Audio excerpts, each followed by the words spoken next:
Maintenant, on va parler de le principe général sur le cancer. On va parler de les choses en Haïti, mais ça peut être dans quelques pays.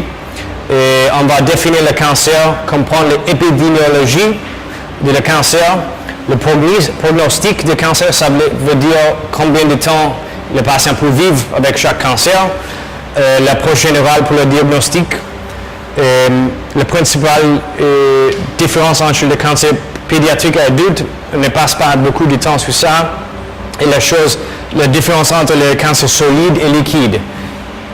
Quand on parle de cancer solide, on parle de cancer du sein, du côlon, du col.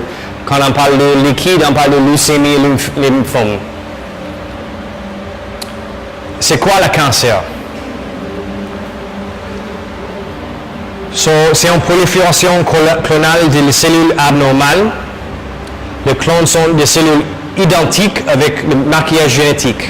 Ça veut dire, on commence avec, comme on a dit la première lecture, c'est la chose génétique change dans une cellule, ça commence pour reproduire, et puis normalement nous avons les cellules qui reproduisent jusqu'à ils sont pareils pour faire toutes les autres fonctions, mais les cellules malignes n'ont pas de fonction. Les fonctions c'est pour reproduire seulement. Et puis ça grandit. Et leur croissance est dérégulée. C'est dérégulé à cause de changements génétiques dans les cellules. Et puis ils prolifèrent sans s'arrêter.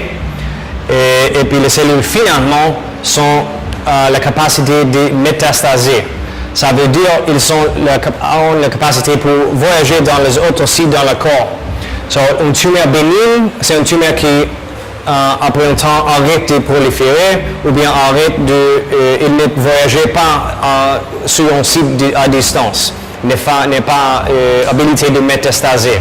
Mais le cancer maligne, les cellules malignes, ils ont l'habilité de proliférer sans arrêter et puis voyager dans un autre site.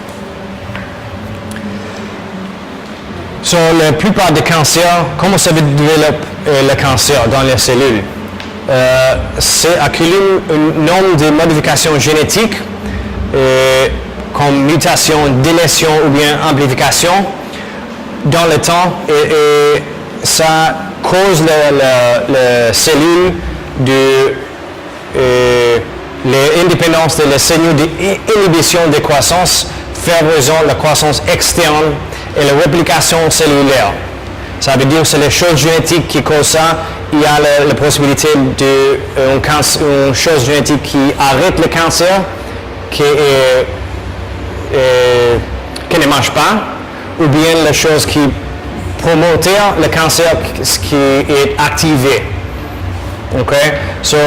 Ils ne font pas l'apoptose, ça c'est le mort cellulaire, et la mise en place de l'angiogénèse. Ça, c'est le recrutement de nouveaux voisins sanguins pour la croissance. Chaque tumeur a ça et beaucoup de sang qui vient à cause de l'angiogénèse. Le cancer n'est pas une simple maladie. Quand on parle de cancer, c'est un groupe de maladies. Le cancer du sein est différent que le cancer du col et il est différent que le lymphome. On parle de cancer parce que les choses génétiques, les choses de prolifération sans arrêt, ça c'est les choses qui sont communes entre tous les cancers. Mais il y a une différence dans chaque type de cancer. C'est pour ça qu'on fait radiothérapie pour un cancer, on fait chimiothérapie pour un autre, on fait seulement la chirurgie pour un autre. Et plusieurs on fait tous les trois. Ça dépend de le type de cancer. Et il y a beaucoup de choses, on sait déjà qui causent le cancer, comme le fumée, comme l'alcool, mais ce n'est pas possible pour dire ça c'est la faute de la patient. La grande majorité des cancers, c'est pas possible pour dire la cause. Et les traitements sont variés. Qu'est-ce qui cause le cancer? C'est les toxines. Comme le tabac, on en parlait de ça, le cancer du vessie, j'ai oublié ça, le cancer du tête et la coupe. Asbestos, il n'y a pas beaucoup d'asbestos ici. et radiation, bon, les chimiothérapies pour cause le cancer aussi, mais à long terme. So, normalement, quand il y a un enfant avec un lymphome, 30 ans après, il peut avoir un cancer, un autre type de cancer à cause de la radiothérapie ou bien la chimiothérapie qu'il a reçu comme traitement. Et les infections, on parle de la HPV. La HPV cause est associé avec le cancer du col, le cancer de la tête et la queue. Et le HPV, c'est transmission sexuelle. À les États-Unis, bon, le tabac cause le cancer de tête et la queue, mais maintenant, c'est plus commun d'avoir le HPV qui cause plus numéro de type de cas, pardon, de le cancer du tête et cancer du cou. C'est à cause de on pense à cause de l'augmentation de changement de la vie sexuelle, et puis on fait plus maintenant le sexe oral qui transmet le HPV. Et l'hépatite B et C qui cause le cancer du foie, et le Epstein-Barr qui cause le lymphome de Burkitt et le cancer nasopharynx. Le H. pylori, ça c'est très important parce qu'ici il y a un gros pourcentage de gens qui sont infectés par le HPV, par le H. pylori. Il faut traiter le H. pylori pour minimiser le risque de développer le cancer gastrique. Les hormones, ça cause le cancer aussi. Par exemple, l'estrogène peut causer le cancer du sein. Toutes les femmes ont l'estrogène, c'est impossible pour éviter complètement l'estrogène, mais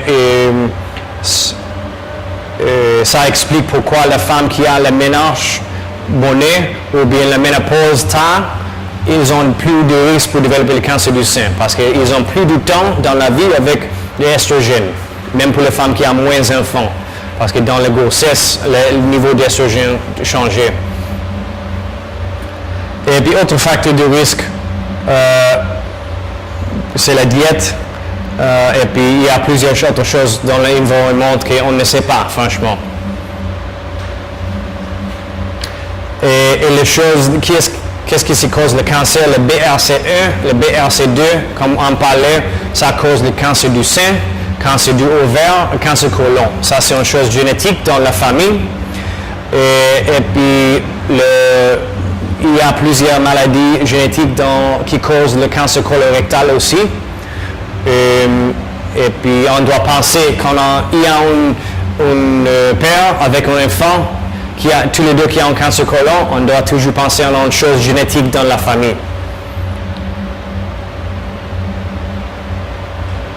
Et puis, il y a la possibilité pour avoir la mutation génétique qu'on trouve dans la vie à cause de quelque chose de malchance ou bien d'environnement ou bien d'infection. Mais il y a le tumeur, le gène qui suppressait le tumeur. Et puis on éteint ça.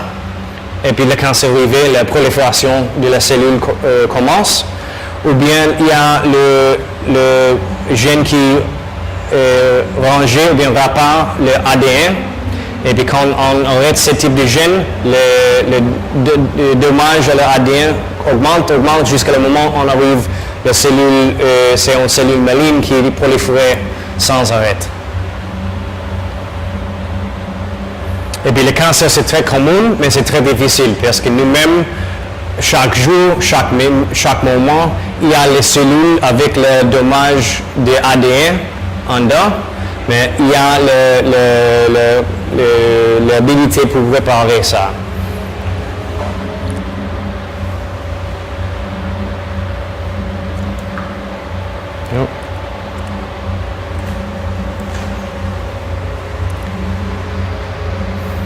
Pardon?